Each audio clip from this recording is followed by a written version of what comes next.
Sundar పిచైని Google CEO seat నుంచి తొలగిస్తున్నారా? కొన్ని రోజుల నుంచి ఈ టాపిక్ సోషల్ మీడియాలో చాలా వైరల్ అవుతుంది. ఈ న్యూస్ ఇంకా కన్ఫర్మ్ కాలేదు, కానీ ఈ వీడియోలో మనం డిస్కస్ చేయబోయే టాపిక్ ఏంటంటే, అసలు ఎందుకు ఈ ఇన్వెస్టర్స్ అందరూ ఇలా అనుకుంటున్నారు, ఈ పరిస్థితి రావడానికి కారణం ఏంటి, ఒకవేళ సుందర్ పిచైని గూగుల్ సీఈఓగా తీసేస్తే నెక్స్ట్ సీఈఓ ఎవరు? ఇలాంటి క్వశ్చన్స్ అన్ని ఈ వీడియోలో డిస్కస్ చేద్దాం.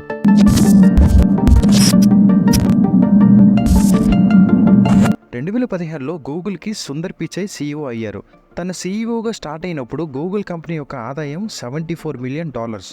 అలా సుందర్ పిచై సీఈఓగా స్టార్ట్ అయిన తర్వాత ఇప్పటికీ అంటే 2024కి గూగుల్ యొక్క ఆదాయం $300 బిలియన్. దీన్ని బట్టి మనం అర్థం చేసుకోవచ్చు సుందర్ పిచై గూగుల్ని ఎంతలా ముందుకు తీసుకువచ్చాడో. మరి ఇంత చేసిన మన సుందర్ పిచైకి ఈ పరిస్థితి ఎందుకు వచ్చింది? దీనికి మొదటి ప్రాబ్లం ఏంటంటే ఇన్నోవేషన్. గూగుల్ వాళ్ళు ప్రాఫిట్స్ అండ్ రెవెన్యూ మోడల్స్లో బాగా సక్సెస్ అయ్యారు, కానీ ఇన్నోవేషన్లో ఎలాంటి గ్రోత్ చూడలేకపోయారు.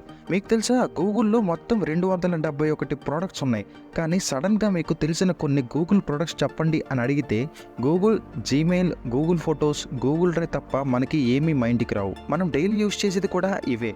ఇక్కడే ఇన్నోవేషన్ దెబ్బతిన్నది. కొన్ని వందల కోట్లు ఈ ప్రోడక్ట్స్ మీద ఇన్వెస్ట్ చేస్తారు, కానీ అందులో మ్యాక్సిమం గూగుల్ ప్రోడక్ట్స్ ఎవరికి తెలియకపోవడంతో వాటిని ఎవరు యూజ్ చేయరు. ఇక్కడే గూగుల్ ఫెయిల్ అవుతూ వచ్చింది.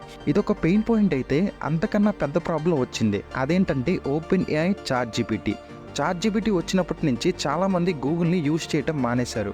ఎందుకంటే మనం గూగుల్లో ఏదైనా సెర్చ్ చేస్తే మనకి చాలా రిజల్ట్స్ కనిపిస్తాయి.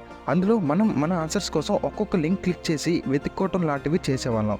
కానీ చాట్ జీపీటీ అలా కాదు. మీరేమడిగినా దానికి పర్ఫెక్ట్గా ఒక ఆన్సర్ ఇచ్చేస్తుంది.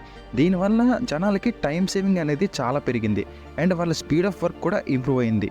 కొంతమంది అయితే ఈ చాట్ జీపీటీతో వాళ్ళ ఉద్యోగాలు కూడా చేయిస్తూ వాళ్ళ పనిలో సగం పనిని చాట్ జీపీటీతో చేయిస్తున్నారు. అంతలా అభివృద్ధి చెందింది ఈ చాట్ జీపీటీ. ఇది చూసిన గూగుల్ ఇన్వెస్టర్స్ చాట్ జీపీటీని బీట్ చేసి ఎలా అయినా మళ్ళీ మనం మార్కెట్లో నెంబర్ 1 అవ్వాలి అని సుందర్ పిచైకి చెప్పారు. అదంతా ఈజీ కాదు. అయినా సరే కేవలం 4 నెలల్లోనే గూగుల్ బర్డ్ అనే జీపీటీ టూల్ని చాట్ జీపీటీకి పోటీగా తీసుకొచ్చారు. కానీ ఇది గూగుల్కి ఒక డిసడ్వాంటేజ్గా మారింది. ఎందుకంటే జనాలకి ఇది చాట్ జీపీటీని చూసి కాపీ చేసిన ఒక ఏఐ టూల్ మాత్రమే. ఎందుకన్నా పెద్ద ప్రాబ్లమ్స్ కొన్ని వచ్చి పడ్డాయి. అదేంటంటే ఒక యూజర్ గూగుల్ బర్డ్ని యూజ్ చేస్తూ జేమ్స్ వెబ్ టెలిస్కోప్ సాధించిన కొన్ని అద్భుతాలని నా కొడుక్కి ఎలా చెప్పాలి అని అడిగాడు.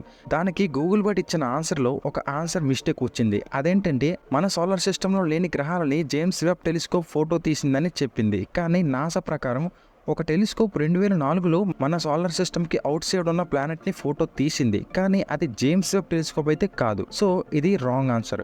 ఈ రాంగ్ ఆన్సర్ వల్ల గూగుల్ షేర్స్ ఏకంగా 100 బిలియన్స్ని కోల్పోయింది. సుందర్ పిచై దీన్ని సీరియస్గా తీసుకొని గూగుల్ బర్డ్లో మార్పులు చేసి దాన్ని ఇంకొంచెం బెటర్ వెర్షన్ చేసి మళ్ళీ కొత్త అప్డేట్తో మార్కెట్లోకి వదిలేరు. అదే గూగుల్ జెమినీ.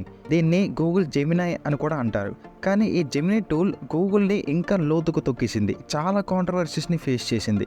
ఎందుకంటే ఒక యూజర్ జెమినీ టూల్ యూజ్ చేస్తుండగా జార్జ్ వాషింగ్టన్ అనే పిక్చర్ని జనరేట్ చేయమన్నాడు, కానీ జెమినీ ఆ ఇమేజ్ బ్లాక్ కలర్లో ఇచ్చింది. యాక్చువల్గా అతను తెల్ల జాతీయుడు. తర్వాత పోప్ ఇమేజెస్ని కూడా బ్లాక్ స్కిన్ కలర్లోనే జనరేట్ చేసింది.